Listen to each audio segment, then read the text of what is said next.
All right, welcome to the Creation to Cashflow podcast. On this podcast, we discuss strategies to maximize your creativity and help you achieve financial freedom. Hi, Michelle. Hello, Nick.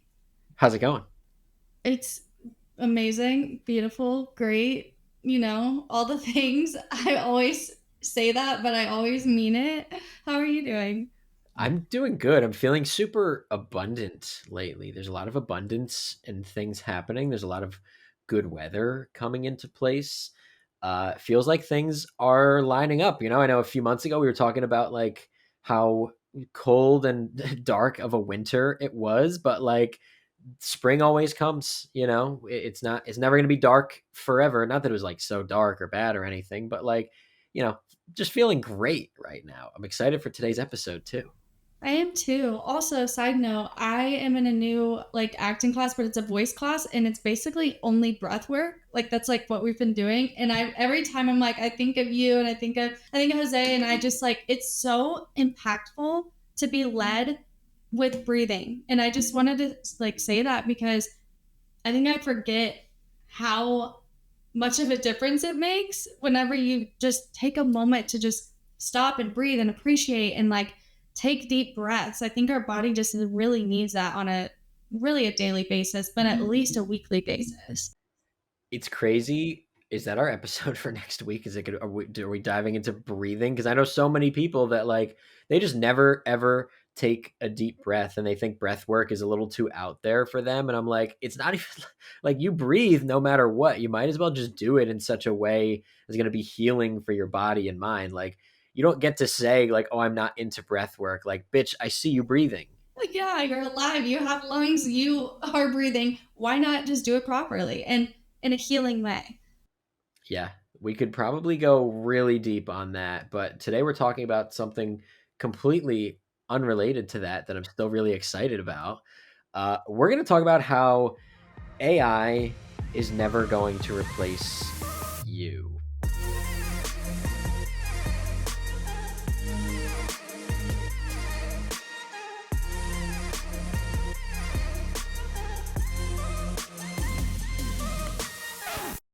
This is a thing that people are worried about, and it's going to be important because like sure AI might replace like I saw was this you? Were you at a restaurant the other day and instead of like a waiter or waitress, a little robot came up to your table and delivered food to you?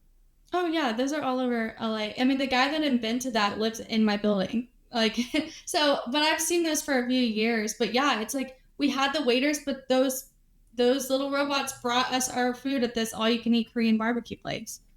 That's so cool. And like there are certain things where it's like, okay, AI might replace some things like, certain like menial jobs, but it's never going to replace individual people and their individuality. And like that's what we're going to dive into today, like how everyone is unique as an individual and how AI is not going to replace that. Because like sure you might not have a real waiter or waitress at your Korean barbecue restaurant, but like AI is not replacing the person. I was going to say the person who makes it, but don't you make your own food at a Korean barbecue place?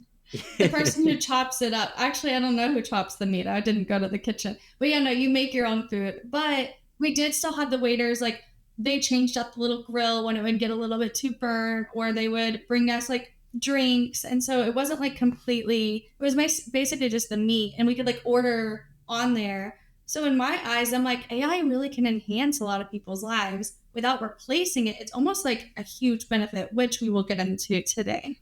Yes. So I think one of the first things to kind of dive into is these AI and like faceless social media accounts, because I'm seeing a lot more of both and they're not the same. I guess first we could like define them.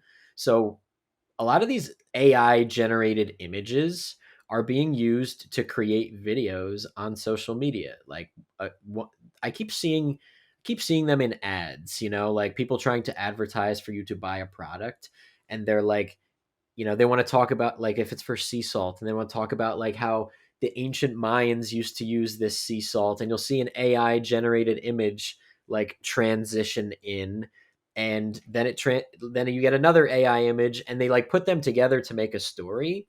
And these things are cool. I think it's very cool, but like you and I always talk about this, Michelle, especially like when we're coaching other creators. I don't ever see myself buying something when I saw an ad that was just like an AI generated images.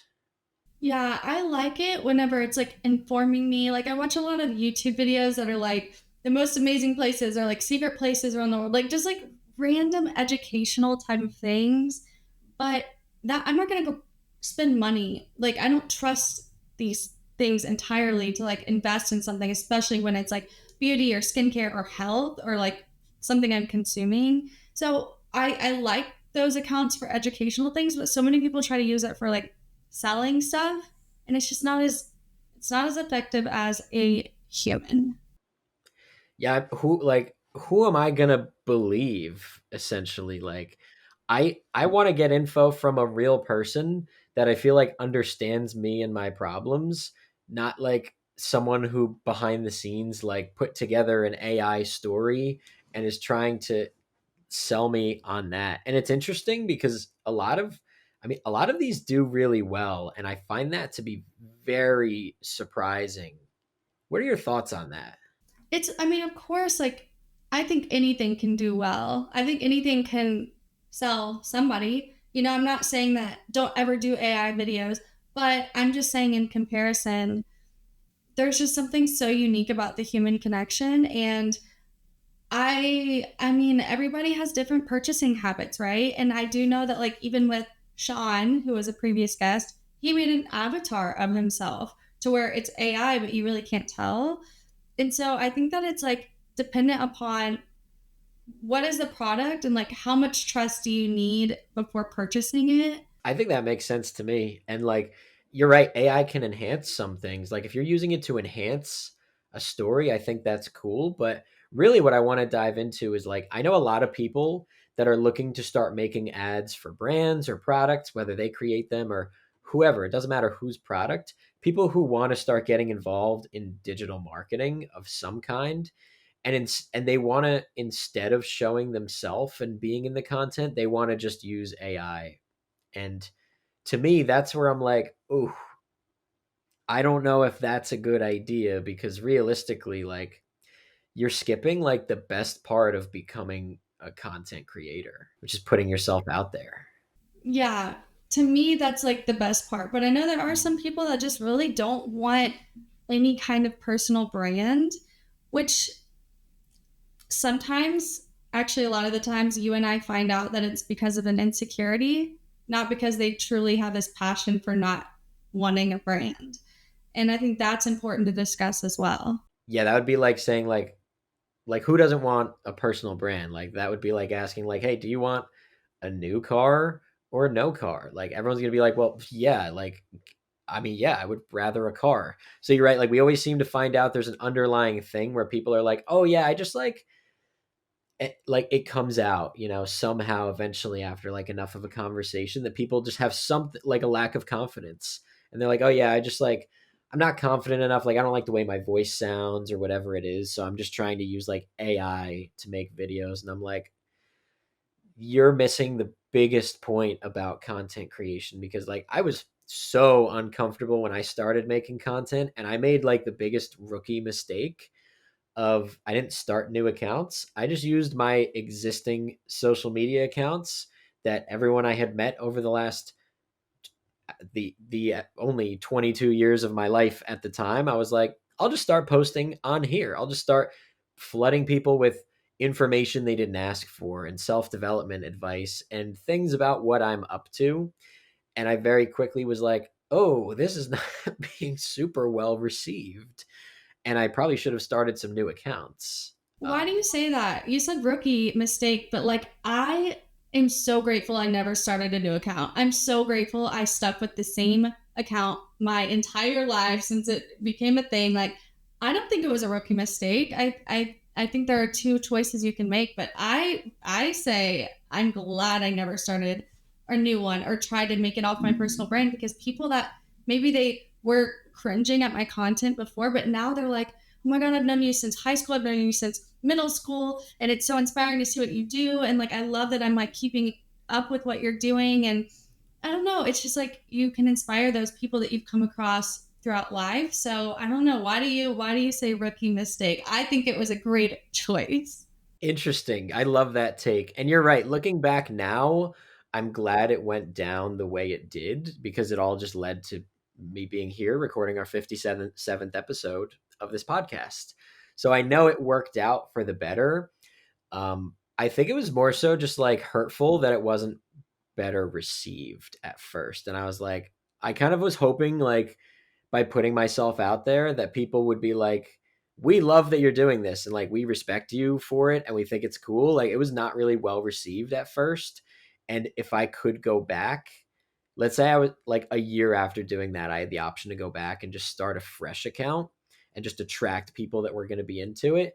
I would have probably took that, but like looking back, it worked out well, thankfully. And you're right, like once I started getting good at content, everyone's coming out of the woodwork and is like, I'm so inspired by this. Like, and all of a sudden things started going really well. But at first it was just really, it was really deflating that I wasn't getting support from people. So like, I think that's a big thing other people fear too. That makes sense. So I think that your verbiage of rookie mistake was because you weren't comfortable being on camera. Therefore, it hurt you more whenever it wasn't well received, and the insecurities would come out because you're like, I don't know what I'm doing. This isn't what I'm used to. I think for me, now that you said that, I've always been on camera since I was a little kid. Like I've always been on the stage performing. Like I just don't.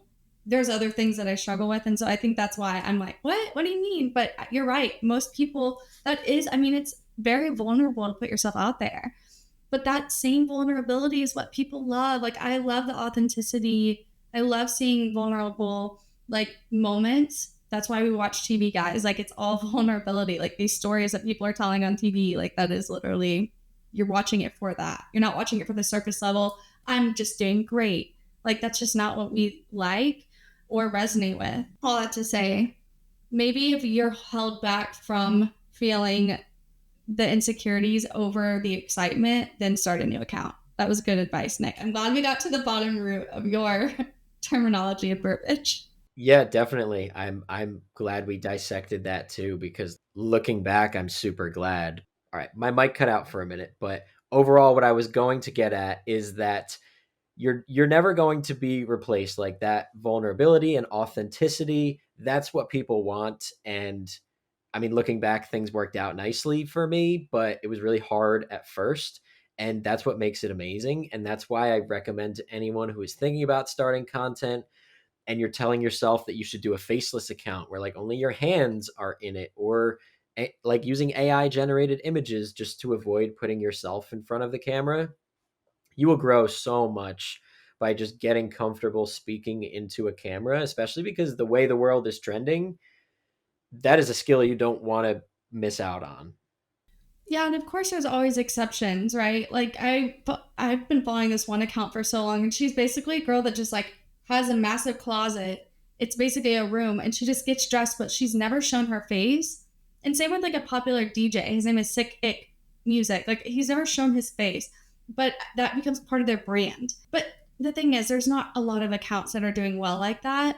And some of them, if it's like interior design, sure, the visuals sell themselves, but some people do faceless or AI and they have one video that pops off, and that's great. But the thing is, you're not earning trust with people through that. The next videos you post, it's not like they're like, I trust Nick. And so anything he posts, I'm really going to like, trust that what he's saying is real, and I'm going to go purchase these other things. And so it's like you can have a one hit wonder, but how much do people really care about you and your story and what you have opinions about? That's really what grows a business and a personal brand.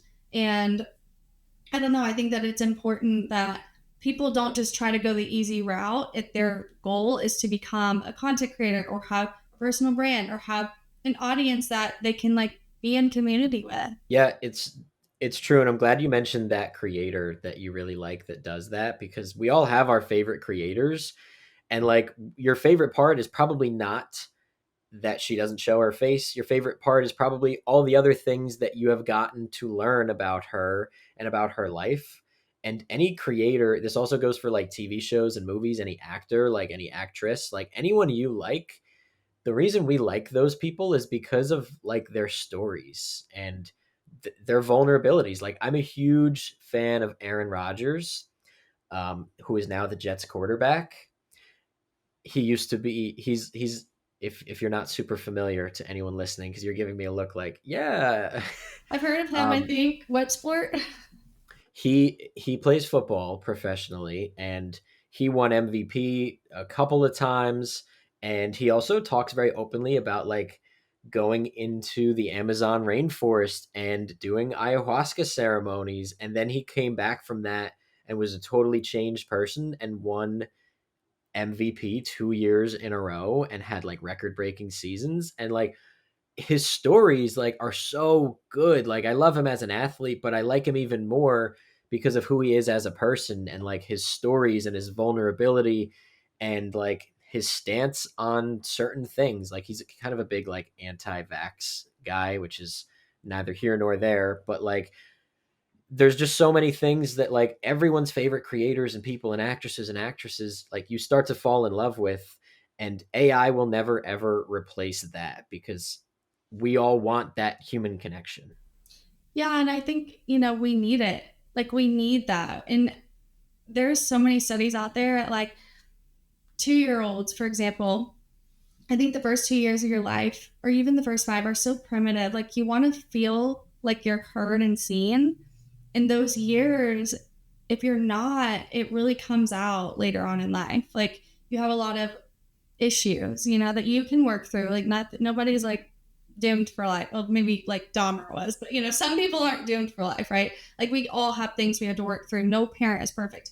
But I think it's so special whenever people get an online community, and that only comes from showing your face and being vulnerable and being honest and just like showing up, showing up however that looks like for you. It's just showing up, talking about what you care about, having opinions about what you care about, and then you will then attract your people to you that are meant to be in your life, in your circle, in your online community. Yeah, it's making me start to enjoy little human tendencies more, like mistakes and flaws. Like I had someone reach out to me the other day. I hope he doesn't listen to this and get offended, but whatever.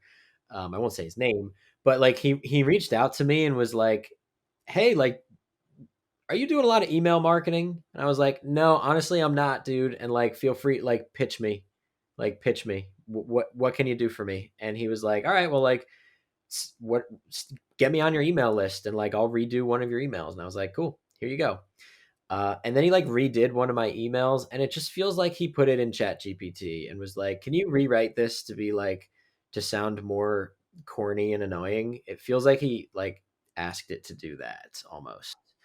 And I was like, "Oh," I was like, like I so badly wish that I would have seen a typo in there or something instead, because it just looked super. And I mean, who knows? Maybe he put his heart into this. Maybe he really did. But like, you know how Chat GPT spit like it puts a bunch of emojis, and like if you use Chat GPT for things, you can kind of tell. And I was just like, I mean, it feels like that's what happened, and it made me now. I'm like, I don't like this guy now. Oh no. And I tried to be nice and just give him a shot because like he just had like a private profile. It looked like a picture of his family, and I was like, okay, like nothing in his bio that would lead me to believe he's an expert email marketer. But I was just trying to be nice and be like, dude, I'll give you a shot because if you could do great, like whatever, I'll pay you. And it just felt like very much like AI, and I was like, oh, this is not what I wanted. I think that's the thing too, is even as an actress, this is a huge topic. Like, will it replace what we do? But it just can't. There's just something that we have as humans that no other species has. And I mean, sorry, I just got so sidetracked thinking about how smart an octopus is. Have you seen My Octopus Teacher on Netflix? Okay, you need to watch it. Really good. But anyway, human connection. That's what we're talking about. Everybody go watch My Octopus Teacher. God, my ADHD today. So there's something so unique and special about it. And the people that do use AI or use Chat GPT use it to enhance. Like we said at the beginning, it enhances. Don't use it to replace. And you are never replaced. Like, even if there's so many content creators, it's not oversaturated at all. Like, you are not replaceable because no one has your story, no one has your face, no one has your voice. Also, please learn to love your voice, learn to love the way you look, learn to love the little bitty intricate details about yourself that make you you. That's what makes people beautiful. And when I see people that have a unique feature or something that might not be as popular or it's different, I find it so freaking beautiful when they embrace it. I don't know why. I'm like, you've like, it makes me love that about them, you know? And I think that if we just all learn to embrace how we are, trust that we're passionate about things for a reason, then we can then have the perspective of AI and all of that as a way to make our lives easier because it can help us write maybe the email, but the email we can tweak it to not sound so like every other chat GPT email that goes out there. Yeah, I it's a lot of good things to unpack there. I feel like first one, I love that you kind of mentioned like it makes you happy when someone else puts themselves out there because especially like if they're clearly insecure about it too. Like I always try to be there for people that do that. Like if I'm in a room full of people or friends and someone's trying to say something and get everyone's attention or like tell a story and no one is like clearly no one is listening, I will always look at them and be like, "Go ahead, like I'm listening." And it just makes them be like, thank you. Like, thank you. Someone is listening. And it might be the worst, most boring story in the world. And I will listen to it and I will respond. I'll have a conversation with you about it because I know what it's like to be on the other end of that too. And it feels shitty. It feels shitty when people don't like care or pay attention or you share like a vulnerability or insecurity and it's not well received. So anytime I see anyone doing that, like if someone makes a video and they're clearly like working through something, like I will leave a nice comment and try and use my platform and be like, hey, like just so you know, like this is well received. Like I did that on someone the other day who put something like really heartfelt up and it had like 12 likes and no comments. And I left a comment and I was like, just know I watched this whole thing and I really enjoyed it. I love that, Nick. I'm the same way. And that's the thing is like when I see people going live for the first time on TikTok for a TikTok shop, I like Sarah the other day, Sarah Fritch went live and I purchased two of the I mean, I only was able to save for two of her first products, but I bought both of them because I was like, I want to support you. Like, I'm such a huge advocate for that. If I see people filming in public, taking pictures in public, I'm like, you go, girl. Like, oh, do you need my help? Like, do you want me to help you? Like, I'm I don't know why. I love that you're like that too though, but it's almost like I get so much like gratification from I guess encouraging and motivating and like supporting like if I can do that for somebody, oh my gosh, it makes my day. And I'm not even like the one that's needing the help, you know. You, you know what's a really good one I like to do? When I see like a family out somewhere and like the mom or the dad is taking a picture of everyone, I will be like, gimme, go on, get in there. And what I will sometimes do as well, which is so funny, I will like turn and take a selfie with me and their family I love that. just so that they have a moment and they'll remember me and be like, who the hell was that and why did he do this? I don't know, but at least he got a nice picture of our family. Oh my gosh, I feel like you could pull that off. I feel like it might be weird if I'm like, okay, selfie. I could I could get away with it for sure and Yeah, definitely might make them uncomfortable, but I'm now standing there with your phone or camera, so what are you going to do? You know, it's not like I'm going to steal it. I'm going to give it back and you're going to have a laugh. I love that. I love that we're both like that. I hope more people hear this and become that way because that's like the world needs that, you know? Yeah, it also breaks the ice too because then they will laugh and then be ready for a really good picture cuz like if I do that first, they will they will laugh and be like, "We didn't know that was what you meant." And I'll be like, "All right, now one of you guys." But now they're like, "I broke the ice." I don't do that every time. Certain people, I just look at them and I'm like, they might not be receptive to the selfie thing, but I will take a picture of your family. Oh my gosh. And I think that's so fun too because, you know, if they're like coordinated too, like color coordinated, say you're on the beach, then they've probably been stressed all day, like buying all these outfits, trying to get ready, trying to get the right light. And so, whatever we can do to kind of make it easier, I just love that. And doing it at the beginning, like the selfie to get them out of the stressful situation they probably had all day. Like, such a great tip. The other thing that's so funny, because I usually write things down just to like keep us on track, or like when you give a good piece of advice, I'll write it down and try and beat it in my brain. But like on here, I have written down my octopus teacher question mark. And I don't think I know what that means. If you want to tell me like what is that? Okay, so random. Oh my god! Thank you for like. I don't think anyone else can handle me as a co-host because I'm so all over the place sometimes. So it's called My Octopus Teacher. I so it really teaches you about how smart the octopus species is, right? And like where they have a connection with a specific human. Like they're so smart that if you like step into water, then and if they're like around, right? Like say that you're like living by the ocean, you step into water, if you are their person, it will come and like hug you. Like it is that smart. And if you're not that person, like it can sense human connection. They're so brilliant. I will not eat octopus ever again because I've learned so much about them. And I'm not saying watch this so you don't eat it again. Like if you like octopus, eat the heck out of it. I don't care. But I think it's so beautiful and it really shows this specific connection, which is what we're talking about, right? We're talking about like the connection. And what makes you like somebody more? Well, you got to know them more and you probably felt like you had a common ground on something. Like there are certain things that people want to feel like somebody else out there has a similar thought or opinion or like something they're going through that's not positive. And if you put yourself out there, like you're going to find somebody that you can even help because they're like, I'm not alone. Okay, I guess that sounds really interesting, and I definitely have to watch that. I'm glad I wrote that down. Wait, I just realized I didn't really tell you what it was. It's a documentary. It's a documentary about a guy that he's best friends with this octopus and like he films all the things. So yes. I got the gist of it, that I'm gonna learn a lot about a really cool animal, and I was like, I'm pretty much sold. But anyway, you made a lot of really good points there, and I mean, I could unpack all of them, but at the same time, like, I want to just keep diving into another example that you had mentioned to me when we were like figuring out what we were going to talk about this week. The cashew butter, and you bought it from someone who I think made like a pretty, I don't know, maybe they made a mistake in the video or whatever happened, but just like what happened? It's called Elavi, Elavi. They're in Los Angeles. But this girl, she's the owner of this cashew butter company.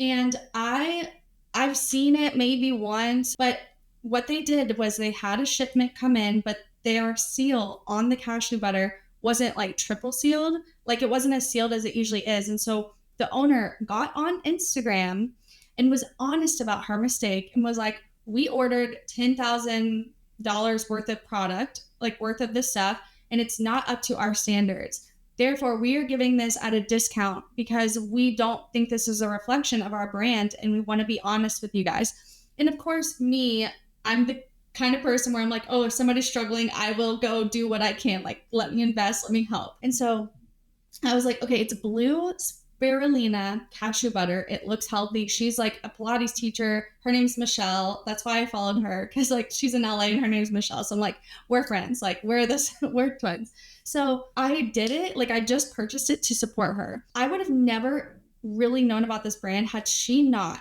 come online, share what her mistake was, talk about what are they going to do about it, what they're going to give a discount.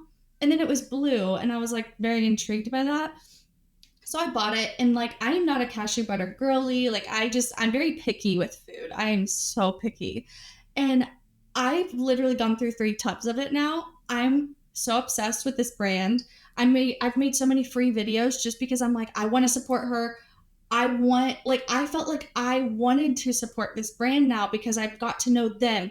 If it was just blue spirulina cashew butter I saw at Erewhon, I'd be like, I don't care. Like, this is just another brand. There's no story. I don't know the backstory. I don't know why it started. But learning about why she started this company, I am now like their biggest fan ever. Not only is it such a good story, and they drove human connection through making a mistake, but I'm also like, this is the best tasting thing I've ever had in my. I literally dip strawberries in it every day as a snack. Like, it's so good. So anyway, be honest about when you make mistakes. Yeah, I love that. I have a couple good things to say there. When I was in Costa Rica, I was at a farmer's market, and this amazing, super funny, tall guy was like had one of the stands, and he had all sorts of different cashew butter and almond butter, and he had like every kind of nut butter available and for like free samples. I feel like I put him, you're like supporting this business and like bringing it to life. I feel like I put him out of business with how much, like how many samples I was eating, but it was so good. So I could imagine what this was like for you. And I love how supportive you are too of like other people's dreams and like just embracing their flaws. Like I saw another company I really love, Masa Chips. They make they make like corn chips, but they fry them in beef tallow instead of like canola oil and sunflower oil and all these seed oils. Like that's the thing that makes chips unhealthy. It's not that they come from potatoes or corn. It's what they're fried in. So they're a little more expensive, but they have a really good lime flavor. And Michelle's ordering them right now. I'm literally Googling it right now because I'm like, wait, I need this. I love chips, but I hate the unhealthiness. Oh, they're so good. I could put you in touch with the owner. He would probably love to work with you because they're always looking for content creators. But anyway, point being, they have a really good lime flavor too, and they did a very similar thing. Like they got their packaging was a little messed up, and they're like, "Hey, like we got the same great chips, but they're in these weird bags, and we think it's weird, so we're gonna give them to you guys for a discount. You could go buy the regular ones too if you want." And they were just selling them for cheaper, and I was like, "That's so smart to just lean into that because I don't give a shit if they're coming in, I don't know, just loose in a cardboard box. Like they're delicious. I don't. It doesn't matter what bag they're in, but it's nice and good marketing that these companies did that.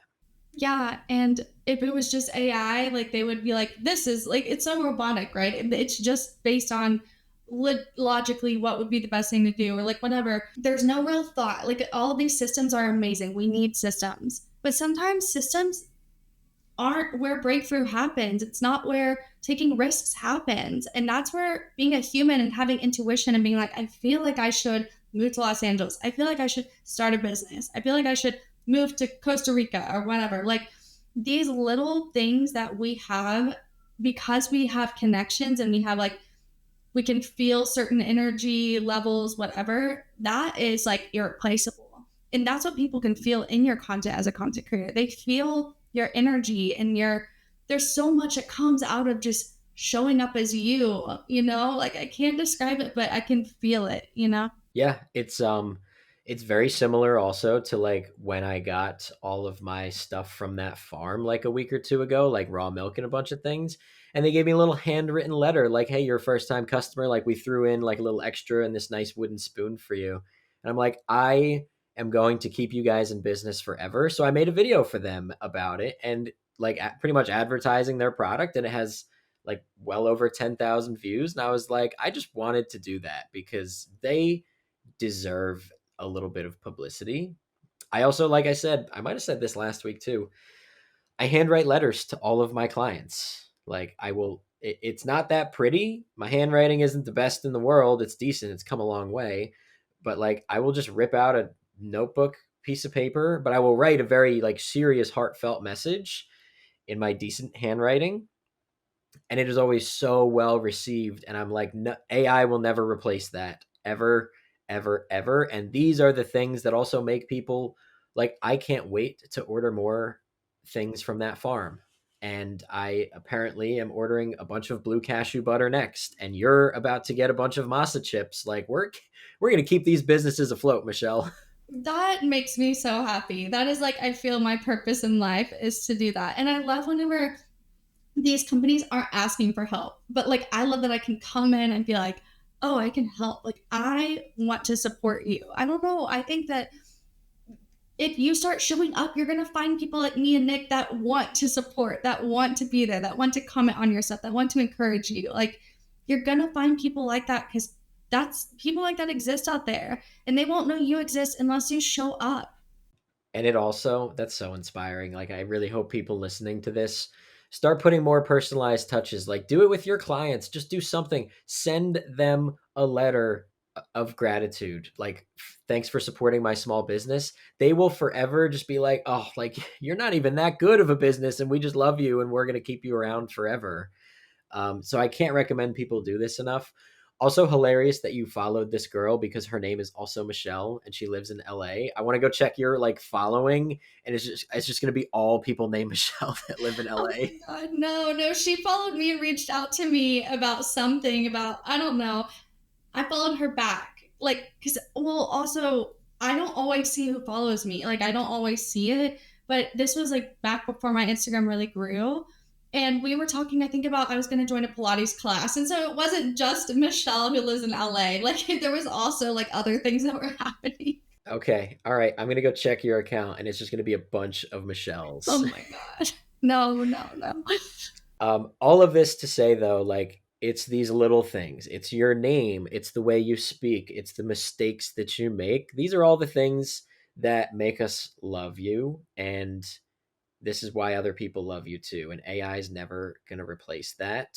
And that's also why, like, we pretty much beg you guys to go leave us messages on creationtocashflow.com. Like, nothing makes us happier than your little personalized touches to us because we do this podcast for you guys. So, like, when you leave a review, you better believe I'm actually going to read it and hysterically cry if you wrote something nice. Um, so just go, I mean, you guys know the spiel. If you enjoy this show and it makes you feel good, tell someone else about it, share it, put it on your story. We will repost it. Go leave us a good review, subscribe so you don't miss the next episode. But most importantly, go to creationtocashflow.com, give us a topic or a question or a thing that you want us to ask, and we will be happy to address it. And you could also follow us on social media. You can find me at Get Ahead with Nick. And you can find Michelle at Michelle JH with two L's and four E's. And we love you guys. Thanks for listening.